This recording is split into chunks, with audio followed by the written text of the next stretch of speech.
Today we'll be talking about building systems. I'm sure you've heard about that. People make videos on it all the time, but I'll talk about systems we've actually implemented and why. I'll try to make it relate to other industries as well. I'm Lamar Caphart with Stevens Lawn Care. When we first started, we had no systems whatsoever. We started with Yardbook, the free version of it, but we didn't use any of the automations and didn't standardize it at all. It was just a place where we can put customer information. We used to manually send emails, like where you type each one out, no type of automation whatsoever.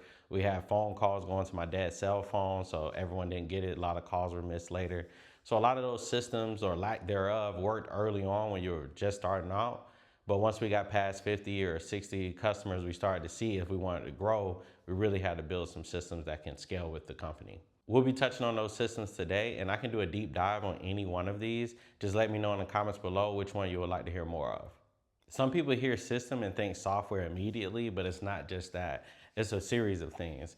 It's a standard way of doing something every time that everyone can follow that saves you time or reduces mistakes. So you need to nail down your process, create standards, and then you can automate it later. The first system I'll talk about is estimating. So before, which was crazy when we first started, we would just have people text or email us and we would manually have to reply, which I've listed here. So we would just like, an example which I'll probably populate will, let's say Sally emails us, we'll just say, hey, what do you need? Or just say my grass needs cut. We have no idea. We'll just say, okay, here's our minimum. And do you want us to come out and verify that? But there was no rhyme or reason of how we responded. The customer info is inconsistent. So inside that free CRM, some of them have phone numbers, some of them have emails, some didn't even have a last name. It was very chaotic. We're just putting in what we can where we could. There was no standard rates. We just had our minimum, so we would kind of guesstimate what the rate may be. But now on our website, we have a form that everyone fills out, have required information, your first name, last name, email, phone number. Everyone has that with a full address. Sometimes we would just get, a bad address or never get an address from anyone. They're just like how much you're going to cut it for. So that ties into our CRM, so it pushes all that information over. They get an automated reply, which is standard. And then when we send the estimate out, it has standard rates, so based on the lot size or lawn size. So that comes out and it's a lot more automated, saves time. I can do a deeper dive on it. Like I said, I had the two examples that I put up, but I could really break it down on how we improve that. It saves you a lot of time. Trust me, typing out Gmail replies or text message replies takes a lot of time, and some of these people don't even book. So the next system I want to talk about is routing. A lot of business that's important, for example, FedEx, or even if you're running gifts, or I know people that do HVAC and things like that. So routing is very important for a lot of home service businesses. For landscaping, it's really important. You make your money when you're clustered. When we first started, we were just kind of filling up where we can. For example, we had started on the weekends, so we filled up Saturdays and Sundays. And then when we went full time, we were kind of just putting people where we could, only running solo. So then, on Mondays we only have 4, and then Tuesday you have 8. Wednesday you might have 2. So it didn't matter who called, we'll just throw them on Wednesday. Well, that was very inefficient. So we went ahead and this is what it looked like, kind of like before, where you have like a Monday, then a Monday over here, and then a Monday over here, then a Thursday, and a Wednesdays over here, and a Wednesday there, and a Wednesday here. So it was all over the place.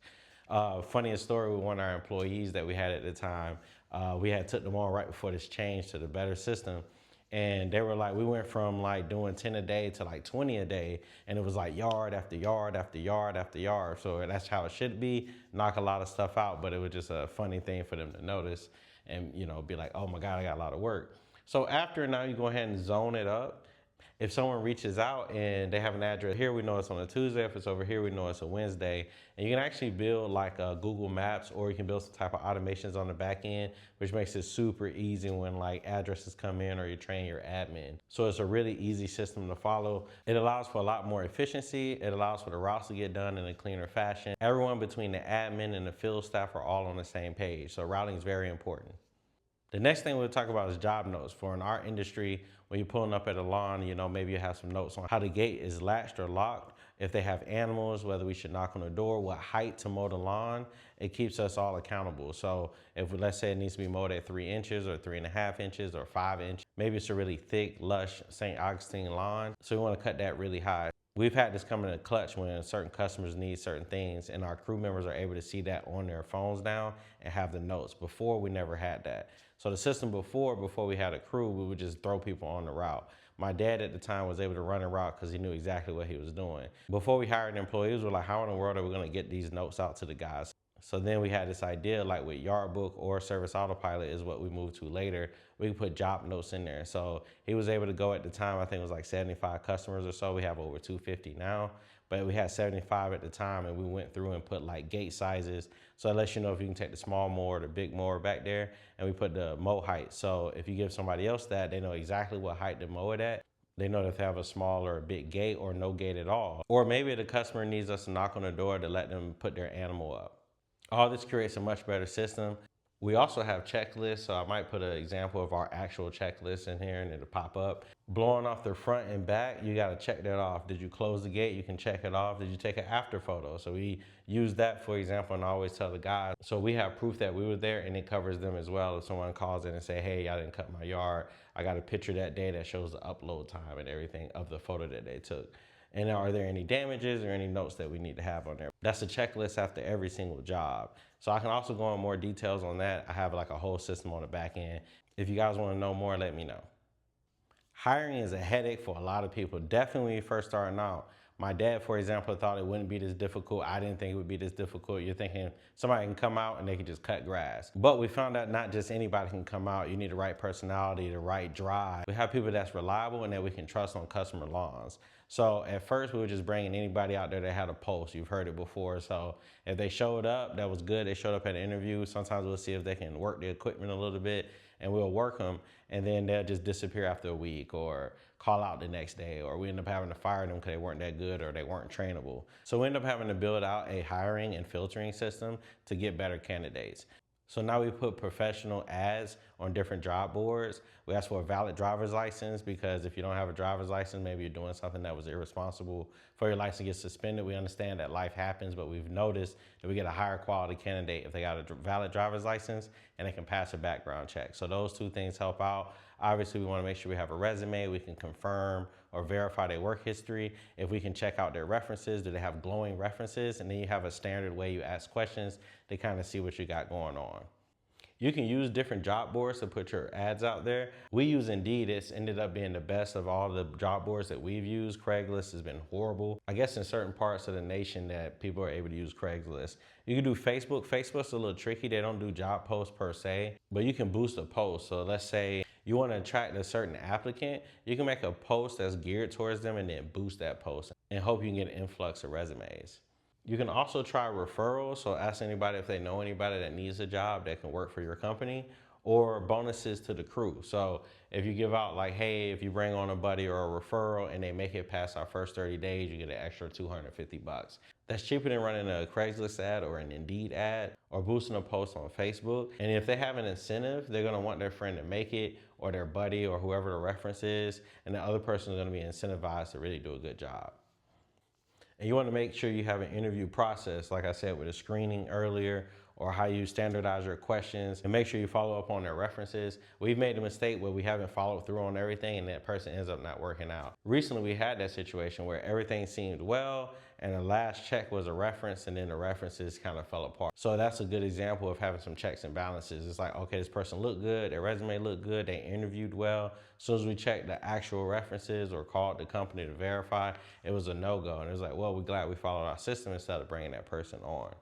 Another important part of the hiring process is how you compensate people. We used to underpay, and that was because we didn't know the market at the time. We didn't know it was rapidly increasing. For example, the last 6 years, what you need to pay someone is rapidly changed. Everyone knows that. Let's say 6, 7 years ago, you can get away with paying $15, $16 an hour. Now you need to pay $22 to $25 an hour to keep somebody really good in the landscaping space. So keeping that in mind, and also obviously it depends on where in the nation you are. But in Florida, for example, I know 6, 7 years ago, 18 to 24 lead was really good. Now that's really bad, and that's like a helper. So things were rapidly changing, and we had to do our research and compensate fairly.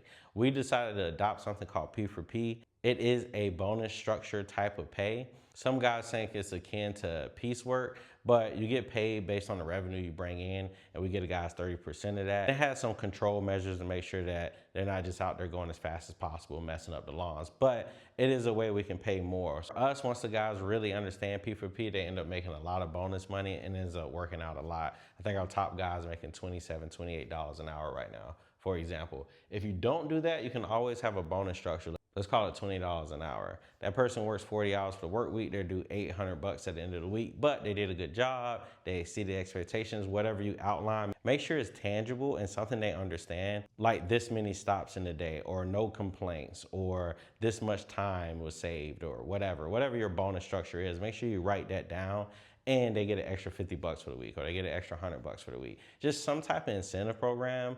For example, we also give away $25 for every 5-star review that mentions their name. Anything like that to get these guys really pumped up to go a little harder for the company. If you want to break down the P4P or how it's impacted our team, just let me know. Here's another huge one for home service businesses everywhere: having a really good phone system. So when we first started, we had all calls going to my dad's cell phone. A lot of people do that. You start your business, you use your cell phone number, it starts picking up. Now he's getting texts and calls from clients all types of night, and then he's ignoring the calls or not checking voicemail. So my dad would check for the first few years, but soon as peak season hit, so mid-July, August, he just stopped answering. He's super busy, 10, 12 yards a day. Too much is going on. Sometimes he'll check the voicemail, sometimes he wouldn't. Led to frustration with me because I'm like, hey, we're missing leads. And we had like 1 or 2 bad reviews come from it where people are like, either they're not able to get through, or he'll answer and he had equipment running in the background. So after a while, I was like, look, man, we got to have a solution to this. So I researched at the time. This was a few years ago, and I researched it at the time. I ended up going with 8x8, but there's other VoIP systems. For example, you got Ring Central, you have Google Phone, things like that. We ported the number over. So if you have Verizon, Sprint, AT&T, whatever, you can actually port those numbers over to a virtual software. We ended up giving him a new cell phone number that he gave out to his friends and family, and then his old number became our business line. So we're able to put that on our shirts, we're able to put that on the trucks, we're able to put that on the website, but now it goes to 8x8. The power of having something like that, that call system would then route to me, him, any admin. At the time, it was my sister. But now we've implemented a system where we have AI. We use Good Call AI. We started that last year, and it works out great. So I did some experiments with it. It helps filter out spam calls and those people that's not that serious. I do plan on hiring a full-time admin later. Right now, the calls that come in, they go to the AI. The AI basically asks if you're calling for an estimate. If you're calling for an estimate, it will go ahead and get all that lead information: name, email, phone number, address, and what service you're interested in. And the cool thing, it actually emails us a copy of that so we can see it and read it and call that person back, or input them in the system and send them a quote back. Or if you want to talk to a human, it goes to our answering service, and usually they can answer any question. If it's a dire situation, then we'll call somebody back. But this system is much better. We're less frustrated. We don't miss any calls. Everything's captured right there. And it's something that any business can use. If you can't answer a call, you need to have an answering service or AI. The one we have, I think, is like $100 a month. So it's not that bad if you've gotten started already. $100 a month, and you can configure it pretty easy to handle basic lead intake or take a message for you. So before a new caller would come in and it hit dad's cell phone, he may or may not answer. And so that led to missed calls, and I couldn't really quality check him because it's his cell phone, right? So it was a lot of frustration. But now we have a new caller come in and the AI answers, and then it asks you, are you calling for an estimate? It can take that lead information and send an email out, or it'll send it to answering service if you say you want to talk to a human, and they'll either have us call them back, or they'll go ahead and also send us an email with a recap of what happened. These guys are also able to send out estimates, which is awesome. It's Call Boss. I'll put their information here as well. They work with a lot of home services. We're able to capture more of our calls, and it led to less frustration. If you need me to break this system down, I can actually get on my computer, show you how I set the whole thing up. I've seen on a lot of our Facebook groups that I'm a part of, and some of my coaching groups, is guys are really curious how you can set up that AI situation. Is it my cell phone? Is it the soft phone? The easiest thing I can give somebody a nugget to get started with, you want to port that number over and then either use ChatGPT or research a way that you can forward those calls. So that call is going to come into that main line, and then you're going to have a line assigned to you, and you can maybe have a admin line or whatever you want to call it, a general receptionist line, and you can funnel calls there. So people will call your main line, but there'll be a rule saying call here or call me, or that number may be the AI that's answering. But again, I can break this down in a lot more detail if guys are interested. The last system I'm talking about is automation. When we first started, we had no automation. We would manually send out those emails, manually send out sales estimates and follow-ups and calls and things like that. Well, there's a lot of tools today with AI, with Zapier, with a lot of open API tools. You got Google Sheets. You got ways. It can get pretty complicated. So there's a lot of tools, and of course you can use ChatGPT to really break those things down to you. But when you get a lead, you want to immediately have an email or a text confirming that you received that. Just like when you go to different websites or even Amazon, for example, when you make that order, you get immediate confirmation that you sent that. People feel good, and we notice that they needed that instead of just like, hey, thanks, we'll reach out to you. Now it's like, hey, you send us an email, you get a quick video like who we are. We'll reach out within 24 hours. Typically, it's much faster than that, but it gives them a timeline and it gives them some FAQs real quick. And then either we'll manually measure their lawn or get their lot size and send an actual estimate right after, or we'll go ahead and have them fill out an instant estimate, which they already approved. And once that comes through, there's automations like a welcome email, what day you'll be serviced, what's the best way to contact us. And we send a referral list. So actually a lot of local companies, they may or may not know, we got a list of like 8 to 10 references that we send to clients, like pressure washing, pest control, roofing, or tall trees we don't take care of. We send this to the homeowner so they have a list, and it's giving them value immediately. Just like all the other systems, let me know if you really want me to break this down any further. So that's a bird's eye view of all the systems that's really important to home services. I'll be building out videos to go over each one in more detail, maybe 5 to 7 minutes with examples and how we run it in our system. Also, you can take those nuggets and see how it applies to your business if it's not landscaping, and see how you can better improve your business with systems. And if you need any help putting these in place, you can always email me, or you can join our school community, the Home Service Scalers. They already have everything built out. They have documentation and videos for reference. They got a monthly Q&A. You can do a lot of one-on-ones. So I'll catch you guys next time.